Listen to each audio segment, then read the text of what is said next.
Blue skies means fun days. Helping skydivers with tips and techniques about safety, training and fun jumping from those who know.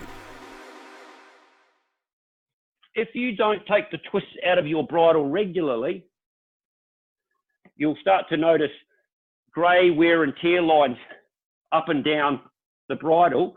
That's as the bridle's twisted and the pilot chute's collapsing during opening, the kill line's rubbing on the inside and it creates friction burns, okay? It's just like a line burn on the inside, and eventually those line burns or friction burns will start to open up the weave and the pilot chute bridle starts to come apart, okay?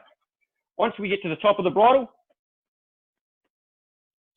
stand gently on the bag, don't stomp on it, just straighten your bridle out.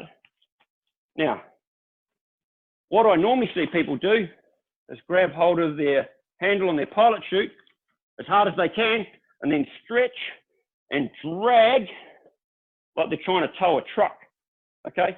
By doing that, you stress the two bar tacks that hold the handle on. Most of them are only held on with two bar tacks, and all of the reinforcing tape around the top of the pilot chute.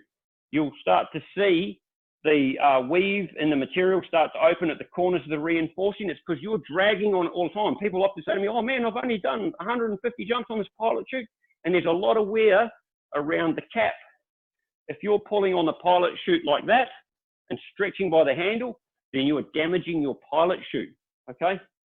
The easiest way to do it, that I find, for me, is I will grab the kill line itself, just where it exits the bridle, stand on the bag, and I'll just gently pull on the kill line till it's extended, until I know that I've drawn all of the kill line into the bridle, and then I can let it go and watch it drop into the pilot chute. I can't pull too much kill line into the pilot chute. There's only a certain amount from the attachment of the canopy to the pilot chute. It should be the correct amount, okay? By looking into the pilot chute, we can see that the tape that goes from the reinforcing at the apex to the base is straight and the kill line is slack. That tells me that the geometry is correct. There's enough slack in the kill line.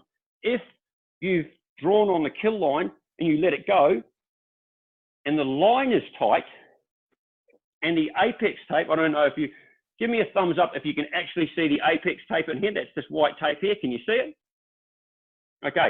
If the white tape in there is slack or got a bow in it like this, and the kill line is straight, then your pilot chute kill line has shrunk and the pilot chute is not operating at 100%. It's not fully open, all right? So we need to have it so that extending the kill line, the pilot chute should sit with the tape straight and slack in the kill line. How do I inspect the material? Most of the pilot chutes that I see are black. It's quite easy. We've got fluoro lights. We've got lights in here. If you're at the drop zone and you want to check your pilot chute, turn and face the sun, lift your pilot chute up towards it, and then look through the material of your pilot chute. All right. If you look through the material at a light behind it, you can see if there's any damage.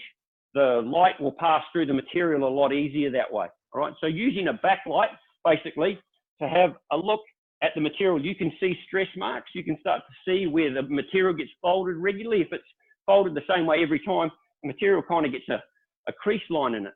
Okay. And that'll show up as well. You'll start to see how the pilot chute or where the main parts of wear in your pilot chute are. Okay. If you find that your pilot chute kill line has been or has shrunk or is just even really fluffy and worn, like I said down at the bottom, it's not a very difficult job for your rigger to replace it. Just take it to the rig and he can replace it. All right. If you're getting long, slow openings, or you're finding that your pilot chute under canopy when you're flying is spinning, okay, it could mean either one, the long, slow openings is that your pilot chute kill line is too short, so your pilot chute is not doing its job 100%, so it's not lifting off very well, okay?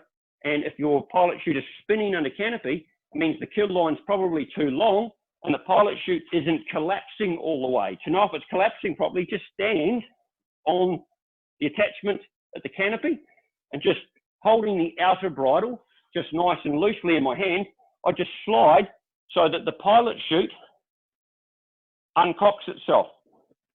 When the pilot chute is uncocked or collapsed, you should see a minimal amount, and often you'll see none of the pilot chute kill line. The kill line might be drawn all the way into the bridle. If you can see a minimal amount or none, then it's about right. If you're seeing about 50 mils to 70 mils, your pilot chute kill line's too long. And this is the reason why you see pilot chute spinning. Just a bit of air's getting in there and it's unbalancing the pilot chute, and that's why the pilot chute spins up and creates that twisting that is so annoying when you get down. Again, it's not a hard job for your rigger to correct that, all right? But there is a balance between too long and too short. All right, any questions on the pilot chute? Everybody's happy with that?